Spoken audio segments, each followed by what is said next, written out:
Lebih enak daftar sendiri. Ya, tapi kan Bapak minta pengantar dari orang daerah atau dari lokal Pak? Orda. Oh, dari Orda Jakarta. Tetap dari Orlok ke Orda, dari Orda baru ke SDPPI. Jadi ya lebih enak karena kan sekarang kan lebih enak kita bisa daftar sendiri. Betul ya. Terus biayanya sedikit murah juga. Murah sekali. Terima kasih Pak Bobi. Yang pasti kita mendaftar dulu kan. Ya. Mendaftar. Namun jauh sebelum mendaftar itu, saya coba membaca-baca soal berlatih-latih di Sinau. Sinov, Ya, benar. Sinau. Nah, di situ kita bisa melihat kelemahan-kelemahan kita. Karena itu bisa berulang-ulang. Jadi lebih enak kita daftar sendiri kan Pak? Murah sekali Sangat Pak murah. Ya. Jadi udah persiapan, jadi kemarin waktu di Sinau itu udah, Bapak di angka berapa itu Pak Max? Variatif dari yang terendah sampai yang lebih tinggi lah. Terendah. Udah uji coba berapa kali Pak? Baru 3 kali. Oh, baru 3 kali. Karena ya itu tadi kata Bapak tadi kesibukan juga sih. Kesibukan. Iya. Tapi sebenarnya ini kalau saya sama Pak Maksum keluarga di Jakarta Pak ya. Betul. Sama juga Pak, saya keluarga di Manado, tapi memang ketika radio itu menjadi menemani kita, itu lebih enak Pak. Betul. Tapi lebih enak kalau ya karena kita sering pindah-pindah Pak ya, ini agak susah juga. Tapi tidak menutup kemungkinan kita harus berkomunikasi dengan di mana daerah yang kita tempati. Iya. Jadi Bapak sudah menyiapkan. Jadi target Bapak sekarang bisa lulus dengan poin berapa Pak? Angka berapa? Saya tidak akan mentargetkan seperti Yang itu. penting lulus Pak ya? Tapi saya akan best effort. Wah. Nah, itu yang karena kalau terlalu optimis nanti takutnya jatuh kita. Karena ini waktu itu diberikan 3 kali Pak. Ya. Jadi pertama kalau tidak lulus diuji coba dengan yang kedua. Yang kedua. Ya, kalau kedua nggak lulus, yang ketiga. 3 yang terakhir ini kalau nggak lulus ya nggak lulus. Nggak lulus ya. Tapi kalau Pak Maksum sudah uji coba pertama sudah lulus, udah Pak. Ya, udah jangan coba lagi yang kedua Pak. Semoga Pak. Iya, karena ini memang UNAR mandiri Pak. Iya. UNAR mandiri itu diuji kompetensi secara pribadi. Iya. Yang bisa menguasai, tapi memang bukan saya tidak menjaminkan bahwa di Sinau itu bisa lulus semua. Di Sinau itu Pak ada, kalau kita menyikapi 97%. Iya. 20% itu nggak ada di ujian. Iya. Tapi itu biasanya di Sinau itu yang dapat di UNAR itu soal yang diputar-putar aja Pak. Ada pertanyaan jadi jawaban, ada jawaban jadi pertanyaan Pak. Tinggal kita bagaimana menyikapi. Ada semua di Sinau itu Pak. Iya. Makanya saya sarankan juga kepada yang baru mau UNAR, tolonglah Pak, perhatikan baik-baik lah Sinau itu untuk latih diri. Jadi persiapannya udah fix Pak ya. Insya Allah. Insya Allah. Ini kedepannya Pak, rencana Pak Maksum setelah naik Penggalang, berarti ada persiapan radio yang akan dipakai, radio apa nih Pak? Ini kan sekarang ini karena kesibukan, ada radio yang sudah ada sekarang apa Pak yang di rumah? Ya ada Ecom, ada Kenwood, HF-nya saya pakai 930. 930S, kemudian 735 Ecom. 735, wah itu radio legendaris tuh. Ya, tapi belum ada yang terbaru ini. Oh belum ada terbaru. Ya, 7.300, 7.600 itu belum. Wah, kalau Bapak sih nggak usah ke 7.300 Pak, 7.800 Pak. 7.800 ya? Ya, 7.800. Pak saran dan motivasi kepada para anggota baru Pak, yang ingin masuk ke anggota orari. Itu gimana Pak? Apa motivasi Bapak atau sarannya Bapak gimana Pak kepada teman-teman anggota amatir yang baru dan mau naik tingkat? Baik. Sebenarnya seperti statement saya di awal, organisasi orari itu adalah organisasi kebersamaan. Wah, kebersamaan. Kekeluargaan. Kalau Anda mau menambah keluarga, masuklah orari. Kemudian, kalau ada teman-teman anggota yang akan naik tingkat, itu carilah informasi. Semua ada di SDPPI. Semua sudah tersedia. Apa yang harus disiapkan? Kalau sudah menjadi anggota, syaratnya lebih gampang. Hanya menampilkan rekomendasi. Jadi rekomendasi tidak muluk-muluk Pak ya? Iya, biasa saja. Data yang lama semua masih terpakai. Tetapi tetap kita mengikuti hierarki kepengurusan dari lokal Orda. Pasti, kalau itu karena memang harus begitu. Ya, karena kan begini Pak, karena orang tuh UNAR setelah selesai UNAR tidak melapor ke apa namanya ke lokal. Jadi lokal nggak tahu. Menurut Bapak gimana Pak Maksum? Wajib kan kita harus lapor ya Pak ya? Wajib, karena anggota itu kehadiran di Muslok diperlukan untuk korum. Ya. Makanya harus melapor. Khusus di ODJ. Kayaknya staf khusus yang paling khusus. Paling bawah. Paling enggak staf khusus tanda kutip. Oke, jadi kalau begitu saya rasa setiap anggota orari itu siap dipilih dan memilih. Ya. Ya. Yang pasti begini, namanya di organisasi besar kecil kita harus punya kontribusi. Kontribusi dalam artian pemikiran. Kontribusi tidak harus dana. Iya. Ya. Tapi bisa pemikiran, sumbangan pemikiran itu jauh lebih berharga untuk mengembangkan organisasi. Jadi harus banyak mengikuti kegiatan-kegiatan amatir Pak ya. Harusnya ya. Harusnya ya. Ya, karena kita itu sekarang itu kepada kode etik. Iya. Kita harus baca benar-benar. Jangan kita kode etik amatir radio itu harus kita terapkan. Jadi selalu mengutamakan kepentingan keluarga daripada kepentingan pribadi. Ya. Nah, oke Pak Maksum. Dan ini yang mungkin yang saya ingin tanyakan lagi, bagaimana sih Pak Maksum melihat peran SDPPI sekarang? Yap. Yang namanya lembaga pemerintah, pastilah itu adalah lembaga pelayanan. Nah, SDPPI melaksanakan ujian UNAR itu 1 bulan 2 kali kalau tidak salah ya. Hampir di semua SDPPI. Hampir semua Indonesia 2 kali. Ini bukti pelayanan yang luar biasa kepada para baik calon maupun anggota yang akan naik tingkat. Ini bujuk pelayanan yang luar biasa. Jauh sebelumnya itu tidak terdengar pelayanan itu. Iya. Iya Pak ya? Iya benar. Dulu nggak dengar karena sistemnya kita belum robah. Sekarang sistemnya udah bagus sekarang Pak ya. Sangat bagus. Makanya dari Pak Dirjen, Pak Ismail, Pak Direktur, Pak Dwi itu luar biasa merubah mindset. Iya. Nah, itu.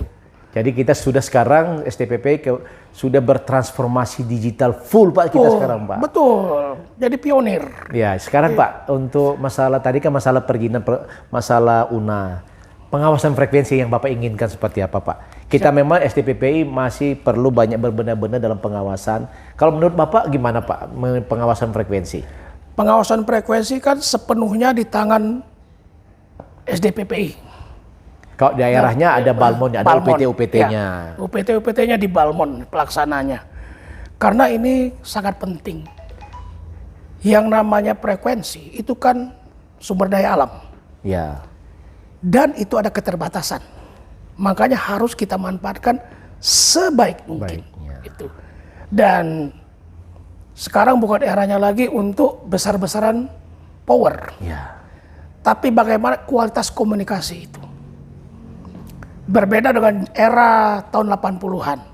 Tahun 80-an bangga kalau powernya besar. Ya. Kuat. Tapi sekarang sudah tidak. Bukan itu. Ya, jadi kita dengan GRP aja kita bisa dengar watt yang kecil 5 watt, kita bisa dengarkan teman-teman dari amatir radio dari benua yang lain. Udah senang banget Pak ya. Iya, Oke Pak Maksum berarti yang perlu diharapkan waktu zaman sekarang bagaimana kita perlu mengadakan pendekatan emosional Pak ya kepada anggota orari. Yeah. Dan ini telah kami lakukan, SDPP telah melakukan. Jadi ada pembinaan yang terus kami lakukan. Karena pengaruh kepada Undang-Undang Nomor 11 Pak. Undang-Undang Cipta Kerja, sanksi administrasinya dan sanksi pidananya ke Undang-Undang 36 tentang telekomunikasi tahun 99. Nah, sekarang ini Pak, Bapak lihat bagaimana sih peran Balmon sekarang Pak? Balmon sangat UPT di seluruh Indonesia. Salah satunya ada di Jakarta dan kebetulan Bapak kan ada di Pontianak. Bagaimana sih Pak untuk Balmon? Saya melihat peran strategis dari Balmon. Seluruh Balmon seluruh Indonesia itu sangat strategis. Karena kenapa? Dengan adanya Balmon, frekuensi itu akan tertib. karena ada pengawasan itu. Kebetulan Kalimantan Barat udah tertib. Ya, dulu enggak ya? Dulu enggak, Pak. Jadi saya ada pendekatan-pendekatan lah khusus yang saya lakukan, teman-teman. Dibantu dari teman-teman juga semua sama pengurus orari daerah dan lokal semua tuh sangat menunjang. Ya. Gak mungkin Balmond kerja sendiri, Pak. Betul, betul. Karena kesadaran itu harus dibangun, Pak. Harus dibangun. Harus dibangun. Kesadaran berkomunikasi dengan baik, menggunakan frekuensi secara bijak itu harus dibangun. Kesadaran-kesadaran itu. Nah, itulah peran Balmond melakukan pembinaan terhadap organisasi dan terhadap anggota. Iya. Ada 2 peran strategis dari Balmond di daerah itu. Pertama selaku regulator. Ya. Kedua selaku pembina. Ya. Ini harus diterapkan, harus dijalankan oleh masing-masing Balmond. Ya, karena tupoksi kami Pak pengawasan, pengendalian dan penegakan hukum. Ya. Ya. Penegakan hukum dulu kita kedepankan, sekarang penegakan hukum kita kebelakangkan. Ya. Ketika kita melakukan pembinaan dulu Pak, itu harus dibina. Karena ada 2 model Pak untuk Balmond Pontianak, dibina dan dibinasakan Pak. Tapi cara yang terakhir itu paling banyak kita bina-bina lah Pak. Ya. Karena apa? Kalau memang sudah tidak bisa dibina ya, jika sangat mengganggu ya, tindakan represif harus dilakukan. Iya benar. Ya.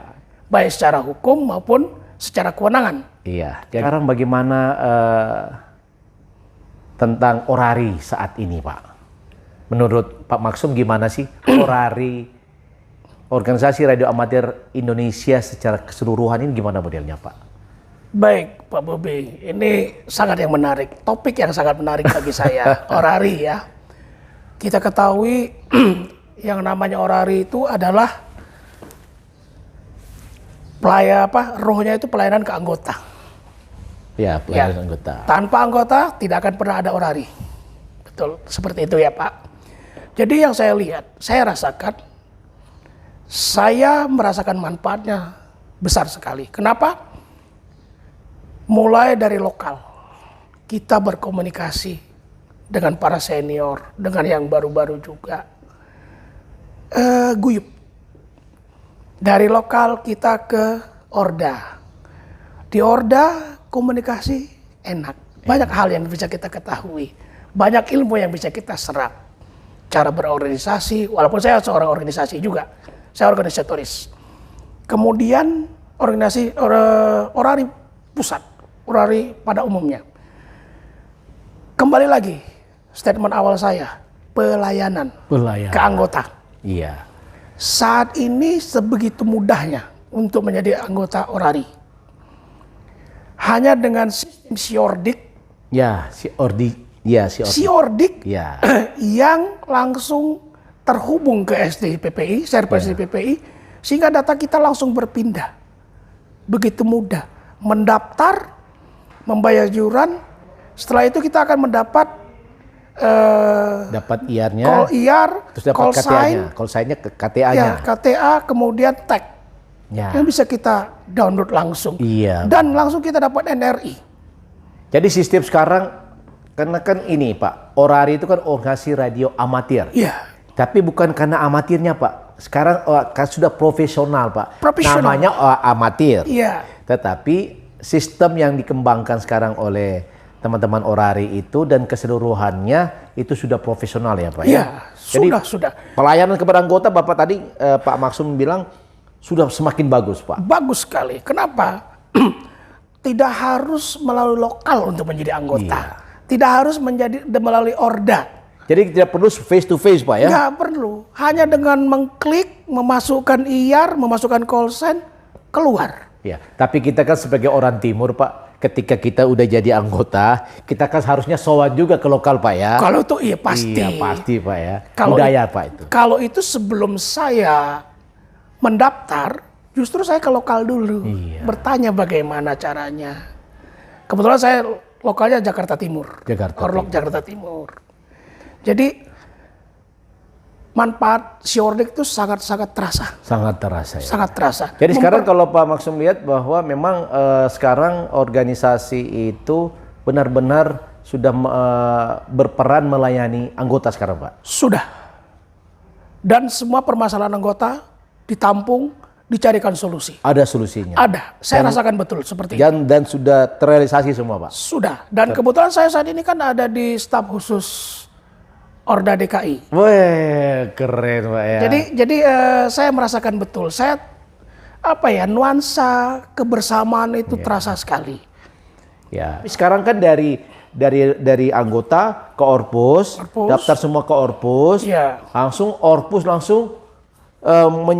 mendistribusi keuangannya ke lokal. Itu sistem itu, Pak, bagus apa enggak, Pak? Itu sistem yang sangat transparansi. Sangat transparan. Pada saat kita mendaftar, sudah jelas administrasi berapa, Orpus berapa, Orda berapa, Orlok berapa. Tinggal lagi mekanisme pentransferan. Karena itu kan tidak otomatis. Nah, itu. Tapi sekarang saya dengar terakhir dari pengurus yang sekarang, itu langsung ditransfer, Pak. Dua aja yang masuk, dua aja yang daftar, langsung didaftarkan. Itu sangat bagus. Langsung ditransfer ke rekening lokal masing-masing. Jadi itu sangat-sangat membantu lokal. Karena bagaimanapun lokal perlu pendanaan untuk menghidupkan lokal itu. Selain ada sponsor dari anggota, partisipasi dari anggota. Nah, jadi ini kembali ke lokal ini, Pak. Jadi bagaimana lokal Jakarta Timur, Pak? Sangat kompak. Sangat kompak ya. Sangat kompak. Jadi ketika Pak Maksum lihat, kalau masalah untuk kegiatan-kegiatan apa tuh tidak ada masalah. Tidak ada masalah ya. Terkait pendanaan, supporting full semua. Jadi sekarang kita mau closing, Pak, ini. Kayaknya sudah hampir setengah jam ini kita. Terima kasih sahabat Om Bobi, kita lagi ngobrol-ngobrol santai dengan tamu spesial saya, Bapak Maksum, Yankee Delta Zero Mike Alpha Kilo. Sebentar lagi akan jadi penggalang. Saya tidak akan sebutkan Yankee Charlie Zero Mike Alpha Kilo ya. Jadi tanggal 15 unar ya, Pak ya. Kebetulan Pak Maksum unarnya di Balmon Pontianak tanggal 15 Terima hari kasih Sabtu. Pak sudah diizinkan. Sebenarnya saya tidak mengizinkan, Pak. Yang mengizinkan adalah aturan. Pak. Saya hanya pelaksana aja. Saya hanya melaksanakan aja. Sahabat Om Bisa Trio, panjang lebar saya bercerita dengan Pak Maksum tentang pengalaman beliau di menggunakan frekuensi mulai dari tahun 82 di Palembang ya, Pak ya. Palembang. Dan berangsur sekarang tahun 2022 kemarin karena kesibukan Pak Maksum, Unar di Balmon DKI Jakarta, mendapat kosen yang ke Delta Zero Mike Alpha Kilo, Pak ya. Dan sekarang ini insya Allah tanggal 15 ini bulan Oktober Pak Maksum naik tingkat. Jadi penggalang. Kita doain ya, Pak ya. Supaya Pak Maksum menyandang Yankee Charlie Zero Mike Alpha Kilo unar beliau itu di Balmon Pontianak. Kita doakan bersama dan kita berharap motivasi-motivasi berikut dari Pak Maksum memberikan semangat motivasi kepada teman-teman anggota Orari di Indonesia. Oke, terima kasih Pak Maksum, Yankee Delta Zero Mike Alpha Kilo yang telah hadir datang di tempat saya untuk memberikan motivasi dan wejangan kepada teman-teman semuanya. Terima kasih. Terima kasih Pak Maksum. Assalamualaikum warahmatullahi wabarakatuh. 4 kilo Papa November Yankee, Budi Ground, go ahead. Budi Ground, Papa Kilo Papa November Yankee, parking stand Echo 3, request exit clearance for solo circuit exercise. 4 kilo Papa November Yankee, exit